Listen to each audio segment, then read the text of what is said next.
प्रयत्न केला. तेवढ्यात बाळूमामा पुढे बसले. ते सांगितलं, नारायण बुवा 5 मिनिटं थांबा.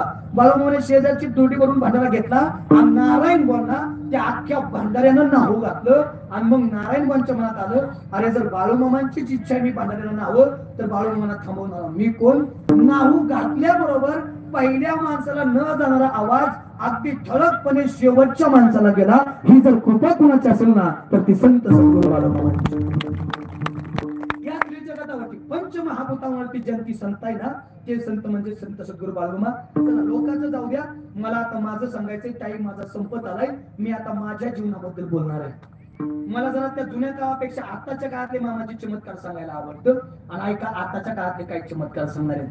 मी विकास महाराज देवडे, माझं नाव विकास महाराज देवडे. इंस्टाग्राम असू द्या, युट्यूब असू द्या, कुठेही सर्च करा. सगळ्यात ट्रेंडिंगला जर कोण असेल तर महाराष्ट्रात मी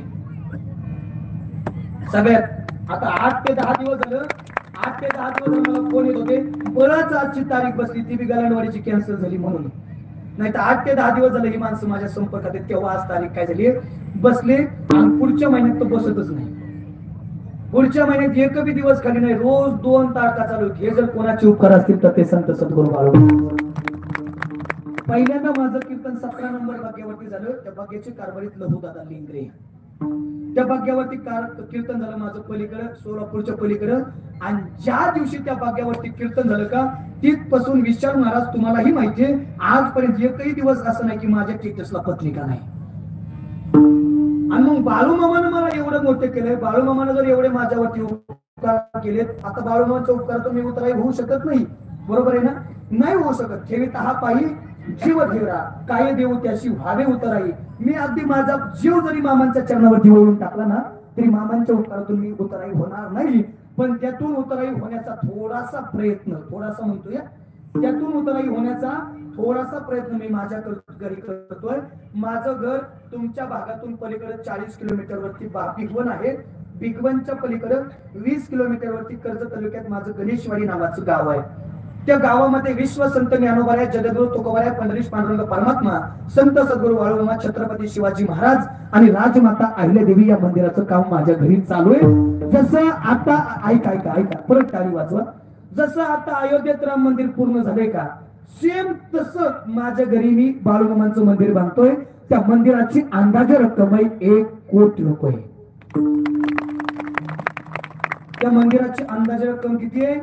1 कोटी रुपये. एवढं मोठं बाळूमामांचं मंदिर बांधतोय मी. माझं गर्वानं नाही सांगत बरं का, पण आपला स्वाभिमान असला पाहिजे. बाळूमामांना घरी आणण्याचं माझं स्वप्न आहे आणि ते लवकरात लवकर पूर्णत्वाला जातंय. दिवाळीच्या पारीला त्या मंदिराचं भूमिपूजन झालंय. 15 दिवसामध्ये त्या मंदिराला स्लॅब पडतोय.